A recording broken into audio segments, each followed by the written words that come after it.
بسم اللہ الرحمن الرحیم۔ السلام علیکم ورحمۃ اللہ وبرکاتہ۔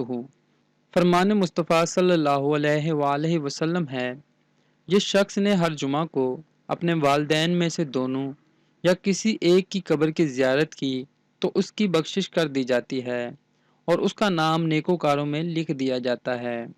حدیث کا حوالہ نیچے موجود ہے۔ دوستوں، آپ سے گزارش ہے آپ بھی ہر جمعہ کو اپنے والدین میں سے دونوں یا کسی ایک کی قبر کی زیارت کیا کریں۔ اگر وہ زندہ ہیں تو ان کی خدمت کیا کریں۔ اس ویڈیو کو ثواب کی نیت سے شیئر کریں۔ اللہ پاک ہم سب کو اپنے حفظ و ایمان میں رکھے۔ اللہ حافظ۔